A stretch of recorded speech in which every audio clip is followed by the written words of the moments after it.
எல்லாருக்கும் வணக்கம். மீண்டும் மெய்ப்பொருள் காண்க தளத்திற்கு எல்லாரையும் நான் வரவேற்கிறேங்க. ஃபர்ஸ்ட் நம்ம ஒரு சில அப்டேட்ஸ் மட்டும் இருக்கு. அதெல்லாம் பார்ப்போம். அதைத் தொடர்ந்து நிறைய கேள்விகள் இருக்குங்க. டாடா பவர் எடுத்துக்கிட்டோம்னா கம்பெனி பூட்டான் நாட்டு நிறுவனம் DGPC Druk green power corporation power கம்பெனிங்க. அந்த கம்பெனி கூட ஒரு கமர்ஷியல் அக்ரிமெண்ட் வந்து சைன் பண்ணியிருக்கிறாங்க. எதுக்கு இந்த அக்ரிமெண்ட் அப்படின்னா ஒரு 1125 megawatt Darjeeling hydro electric power project இம்ப்ளிமெண்டேஷனுக்காக அந்த ப்ராஜெக்டோட காஸ்ட் வந்து ஒரு 13,000 crore. அது போக இவங்க ரெண்டு பேரும் ஜாயிண்ட் வெஞ்சர் போடுறாங்க. இந்த ஜாயிண்ட் வெஞ்சர்ல அதாவது டிஜிபிசி தென் டாடா பவர் ரெண்டு பேரும் சேர்ந்து பூட்டான்ல கிளீன் எனர்ஜி அதாவது 500 மெகாவாட் கிளீன் எனர்ஜியும் டெவலப் பண்றதுக்கான திட்டம் வச்சிருக்காங்க. இதுக்காக டாடா பவர் வந்து ஒரு 1572 கோடி ரூபாய் ஈக்விட்டி இன்ஃபியூஸ் பண்றாங்க. அடுத்து ஆட்டோ செக்மெண்ட் எடுத்துக்கிட்டோம்னா ஜேஎஸ்டபிள்யூஎன்ஜி ஸ்கூடா வால்க்ஸ்வேகன் இந்தியா எல்லாமே வந்து ஒரு பார்ட்னர்ஷிப்காக ஏர்லியர் ஸ்டேஜஸ்ல ஒரு பேச்சுவார்த்தையில் இருக்கிற மாதிரி செய்திகள் கிடைச்சிருக்குங்க. ஸோ பார்ட்னர்ஷிப் அப்படின்னா ஷேரிங்காக தான். என்னென்னலாம் ஷேர் பண்றதுக்கு இந்த பார்ட்னர்ஷிப் அப்படின்னா technology sharing, future technologies, then power train, then platform sharing அப்படின்னு சொல்லியிருக்காங்க. அடுத்து டாடா கெமிக்கல்ஸ் எடுத்துக்கிட்டோம்னா கம்பெனியோட போர்டு எக்ஸ்பான்ஷன் பிளானுக்கான அப்ரூவல் கொடுத்துருக்காங்க. இதுக்காக கம்பெனி வந்து ஒரு 910 crores இன்வெஸ்ட் பண்றாங்க. அவங்களுடைய எக்ஸிஸ்டிங் பிளான்ட் குஜராத், தமிழ்நாடு அந்த ரெண்டு பிளான்ட்ல எக்ஸ்பான்ஷனுக்காக 910 crores இன்வெஸ்ட் பண்றாங்க. குறிப்பா குஜராத் எடுத்துக்கிட்டோம்னா அவங்களுடைய எக்ஸிஸ்டிங் பிளான்ட்ல அவங்களுடைய கெப்பாசிட்டி அப்படின்றது 1091 கிலோடன் பெர் ஆனம். ஸோ சக்சஸ்ஃபுல்லா இந்த எக்ஸ்பான்ஷன் முடிகிறப்ப அடிஷனலா ஒரு 350 கிலோடன் ஆட் ஆகும். சோடா ஆஷ் தாங்க, வேற ஒன்றும் கிடையாது. அடுத்து தமிழ்நாடு எடுத்துக்கிட்டோம்னா கூடலூர்ல எக்ஸிஸ்டிங் பிளான்ட்ல ஒரு 13.8 கிலோடன் பெர் ஆனம் கெப்பாசிட்டி இப்போ இருக்கு. தென் எக்ஸ்பான்ஷன் சக்சஸ்ஃபுல்லா முடிகிறப்போ ஒரு 50 கிலோடன் ஆட் ஆகும். டாடா கெமிக்கல்ஸை பொறுத்த வரைக்கும் இப்பயுமே புக் வேல்யூக்கு கீழே தான் இருக்கு. 22% விழுந்திருக்கு லாஸ்ட் 1 yearல. அடுத்து க்ரோ நிறுவனத்தினுடைய Q2 financial year 26 நம்பர்ஸ் எடுத்துக்கிட்டோம்னா நெட் ப்ராஃபிட் வந்து 12% ஏறி இருக்குங்க இயர் ஆன் இயர் பேசிஸ்ல. ஆப்ரேட்டிங் ரெவன்யூ ஒரு 9.5% விழுந்திருக்கு. பிளாட்ஃபார்ம்ல ஆக்டிவ் யூசர்ஸ் அப்படின்னு எடுத்துக்கிட்டோம்னா இயர் ஆன் இயர் பேசிஸ்ல 27% க்ரோ ஆயிருக்காங்க. க்ரோ நிறுவனத்தினுடைய வருமானம் அப்படின்னு எடுத்துக்கிட்டோம்னா பெரும்பாலும் அவங்களுக்கு ட்ரேடிங் பண்றாங்க இல்லையா, அதுல இருந்து வரக்கூடிய வருமானம் தாங்க அதிகம். Derivative trading, cash trading. So நம்ம எல்லாருமே இன்வெஸ்டர்ஸா மாறிட்டோம். யாருமே ட்ரேட் பண்ணல அப்படின்னா இந்த டிஸ்கவுண்ட் புரோக்கரேஜஸ் தென் ஏஎம்சிஸ் இவங்க எல்லாமே தலையில துண்டை போட்டு தான் போனோம். ஸோ அவங்களுக்கு கிடைக்கிற மொத்த வருமானத்துல டெரிவேட்டிவ் ட்ரேடிங்ல இருந்து வரக்கூடிய வருமானம் அப்படின்றது 57% கான்ட்ரிபியூட் பண்ணுதுங்க. கேஷ் ட்ரேடிங் ஒரு 19%.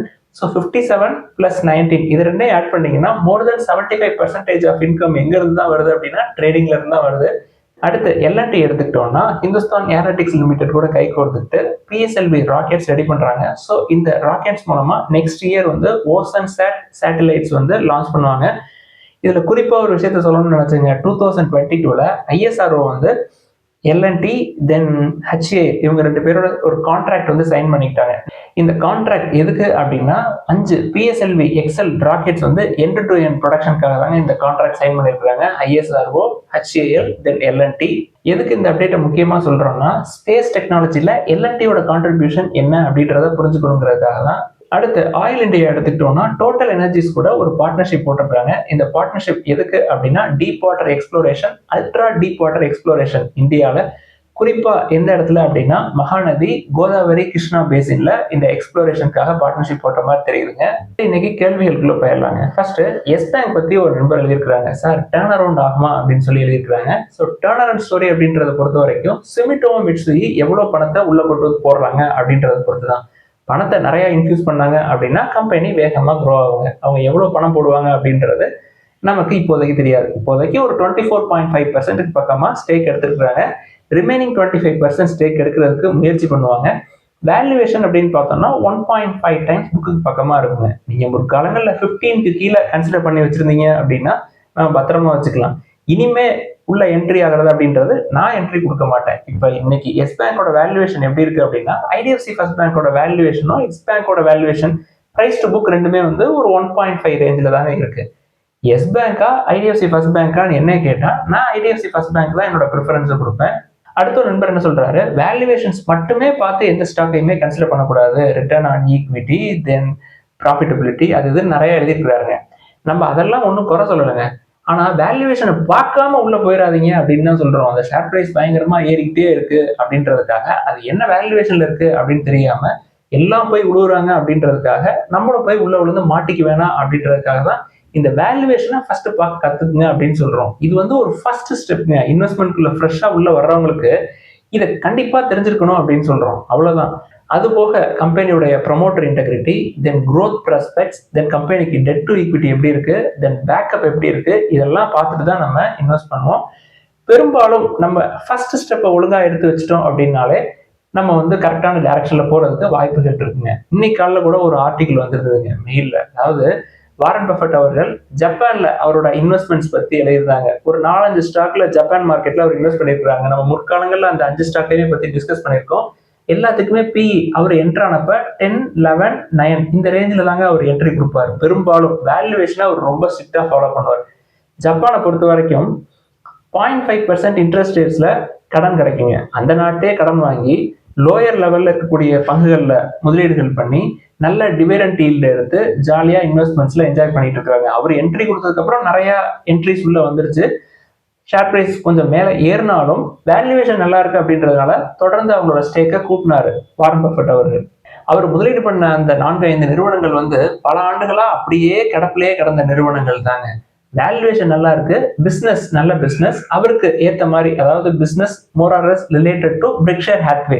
அதனாலதான் நம்ம திருப்பி திருப்பி சொல்லுவோம், நம்மளுக்கு எந்த பிசினஸ் நல்லா தெரியுமோ அந்த பிசினஸ்ல நம்ம என்ட்ரி கொடுக்கணும். பெரும்பாலும் வாரன் பஃபெட் அவர்கள் லோயர் லெவல்ல தான் உள்ள என்ட்ரி கொடுப்பாரு. பல ஆண்டுகள், அதாவது 10-15 வருஷம் அந்த கம்பெனியோட டிராவல் பண்ணுவாரு. ஸோ அவருக்கு 10 times 15 times ப்ராஃபிட் கிடைக்கும். அதுக்கப்புறம் அழகா வெளில வந்துருவாரு. தென் கிடைச்ச பணத்தை பாண்ட்ல தூக்கி போட்டு ஜாலியா காலைல எந்திரிச்சு கொக்கோ கோலா குடிச்சிட்டு லைஃப்பை சூப்பரா என்ஜாய் பண்ணுவாரு.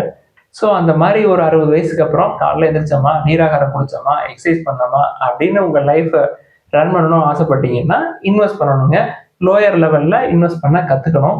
ட்ரேட் பண்ணி உங்களோட வேல்யூவை கூட்டிகிட்டே இருந்தீங்க அப்படின்னா 60 வயசுக்கு அப்புறமும் அதே வேலையை தாங்க பண்ண வேண்டியிருக்கும். நிம்மதியா இருக்க முடியாது கடைசி வரைக்கும். இது என்னுடைய வியூ.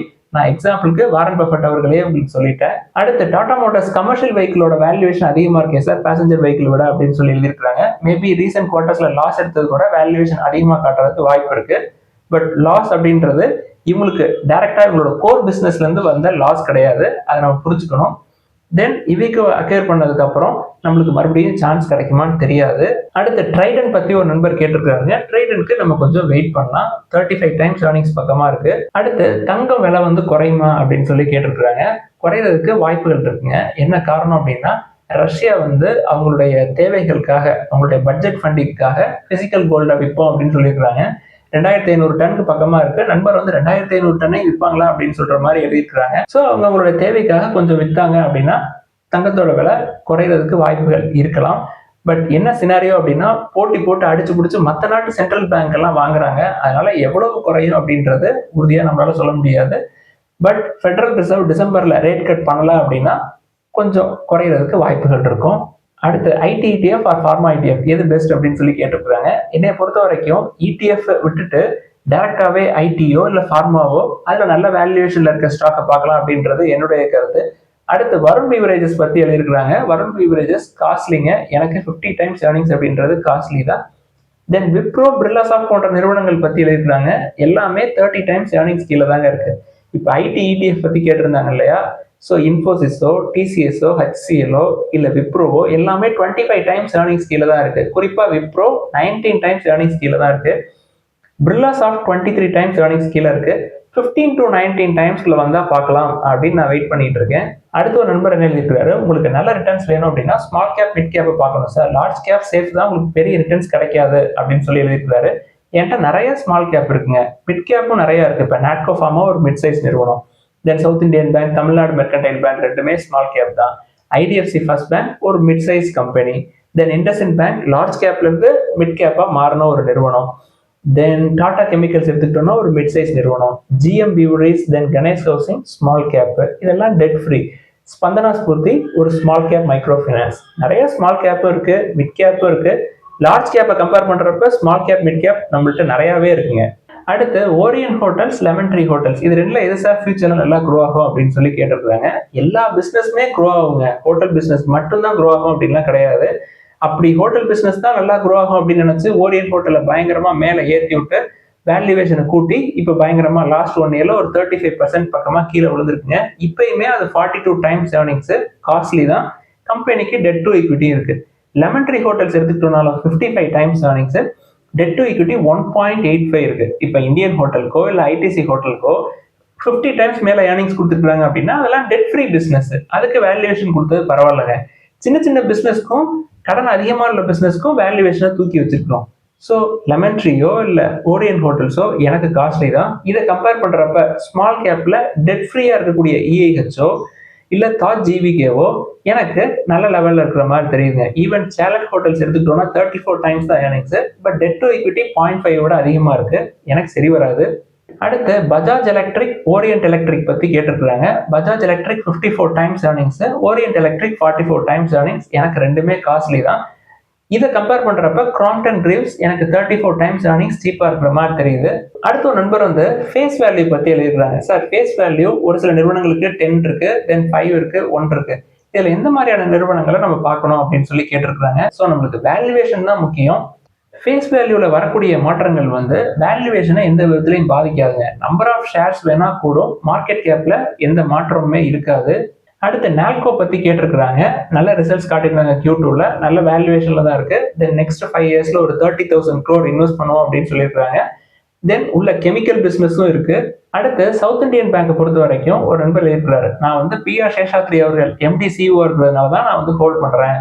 அவர் வந்து இன்னொரு 6 to 8 monthsல அவரோட டேர்ம் முடிஞ்சு கிளம்பிட்டாரு அப்படின்னா நான் ஹோல்ட் பண்ணுவேனா அப்படின்றது எனக்கு தெரியாது. நீங்க ஹோல்ட் பண்ணுவீங்களா அப்படின்னு சொல்லி எழுதியிருக்கிறாரு. என்னை பொறுத்த வரைக்கும் சவுத் இந்தியன் பேங்க் நான் 2018ல இருந்தே ஹோல்ட் பண்ணிட்டு இருக்கிறேங்க. ஸோ அவர் வர்றதுக்கு முன்னாடியே நான் வச்சிருந்தேன். அவருக்கு எக்ஸ்டென்ஷன் கொடுக்கறதுக்கு வாய்ப்புகள் அதிகமா இருக்கு அப்படின்றது ஒரு பக்கெட்டு. எக்ஸ்டென்ஷன் கொடுத்தாலும் என்னைக்காவது ஒரு நாள் அவர் வெளில போக தான் வேணும், புதுசா ஒரு ஆள் உள்ள வரதான் வேணும். அப்பயும் நான் ஹோல்ட் பண்ண தான் செய்வேன். ஸோ அவருக்காக நம்ம வந்து நம்மளோட ஹோல்டிங்ஸை வெளில எடுக்கணும் அப்படின்றது தேவையில்லை. அன்லஸ் அதர்வைஸ் கம்பெனி வந்து நல்லா பெர்ஃபார்ம் பண்ற வரைக்கும். அடுத்து KSCL பத்தி எழுதியிருக்கிறாங்க. KSCL லாங் டேர்ம் வியூ என்ன சார் அப்படின்னு சொல்லி எழுதியிருக்கிறாங்க. சீசனலா இருக்குங்க அதோட ரிசல்ட்ஸ் வந்து. ஸோ உங்களுக்கு இன்னுமே லோயர் லெவலில் கிடைக்கிறதுக்கும் வாய்ப்புகள் வரலாம். ஸோ லாங் டேர்ம்ல ஹோல்ட் பண்றதுக்கு நீங்க லோயர் லெவலில் தான் பிடிக்கணும். அடுத்து சிட்டி யூனியன் பேங்கோடைய வேல்யூவேஷன்ஸ் பத்தி கேட்டிருக்கிறாங்க. அது கொஞ்சம் ஹையர் லெவலில் தாங்க இருக்கு. பிரைஸ் டு புக் 2க்கு பக்கமா போயிடுச்சு. அடுத்து ஜைடஸ் வெல்னஸஸ் பத்தி கேட்டிருக்கிறாங்க. ஜைடஸ் வெல்னஸஸை பொறுத்த வரைக்கும் ஏற்கனவே நான் சைடஸ் லைஃப் சயின்சஸ்ல இன்வெஸ்ட் பண்ணிட்டு இருக்கேன். ஜைடஸ் வெல்னஸோட ப்ரொமோட்டரே வந்து சைடஸ் லைஃப் சயின்சஸ் தான். ஸோ தனியாக சைடஸ் வெல்னஸை பார்க்கணும் அப்படின்ற தேவை எனக்கு கிடையாது. அடுத்து state bank of India, Canara bank பற்றியெல்லாம் எழுதியிருக்கிறாங்க. பெரும்பாலும் நான் பப்ளிக் செக்டர் பேங்க்ல இன்வெஸ்ட் பண்ணுறதில்ல. பட் இப்போ பேங்க் எல்லாம் மர்ஜ் பண்ணுறதை பற்றி பேசுகிறாங்க. ஸோ ஒரு பெர்ஃபார்ம் பண்ணாத ஒரு பேங்க் இல்லை ஆவரேஜாக பெர்ஃபார்ம் பண்ணுற ஒரு பேங்க் வந்து நல்லா பெர்ஃபார்ம் பண்ணுற ஒரு பேங்க்கோட மர்ஜ் பண்ணுறப்ப என்ன ஆகும் அப்படின்றது உங்களுக்கே தெரியும். அதனால தான் நான் அதை பார்க்கறதில்ல. அடுத்து நாட்கோ, டாக்டர் ரெட்டி, தென் இண்டஸ்இண்ட் பேங்க், கர்நாடகா பேங்க் போன்ற நிறுவனங்கள்ல லாஸ்ட் 1 இயரா இன்வெஸ்ட் பண்ணிட்டு இருக்கேன். எல்லாமே லாஸ்ல தான் இருக்கு அப்படின்னு சொல்லி எழுதியிருக்கிறாங்க. ஸோ இந்த நிறுவனங்கள் வந்து பயங்கரமா ரேலி ஆயிருந்தது. லாஸ்ட் 1 இயர்ல அதெல்லாம் கீழே வந்திருக்குங்க. தென் இண்டஸ்இண்டை பொறுத்த வரைக்கும் ஒரு சில சிக்கல்கள், அந்த சிக்கல்னால கீழே வந்திருக்கு. இன்வெஸ்ட்மெண்ட்ஸ் அப்படின்னு சொல்றீங்க. இன்வெஸ்ட்மெண்ட் அப்படின்னா குறைஞ்சது ஒரு பிசினஸ் சைக்கிளாவது வச்சிருக்கணும். ஒரு 6 to 7 years வச்சிருக்கணும். ஸோ நல்ல ரிட்டர்ன் வேணும்னா ஒரு 10 yearsக்கு மேல ஹோல்ட் பண்ணுவாங்க. ஸோ கீழே வர வர நீங்க இன்வெஸ்டர் அப்படின்றதுனால சொல்றேங்க, கீழே வர வர நம்ம கன்சிடர் பண்றதுக்கு இன்வெஸ்ட்மெண்ட் பாயிண்ட் ஆஃப் வியூல ஒரு நல்ல சான்ஸ். அவ்வளவுதான். நல்ல வேல்யூவேஷன்ல இருக்கு. இதுக்கப்புறம் நம்ம பண்ண வேண்டிய வேலை வெயிட் பண்ணணும். இதெல்லாம் தான் இந்த பதிவுல டிஸ்கஸ் பண்ணணும்னு நினைச்சோம். ஏதாவது சந்தேகங்கள், கேள்விகள் இருந்தா எல்லாத்தையும் எழுதுங்க. எல்லாருக்கும் நன்றி.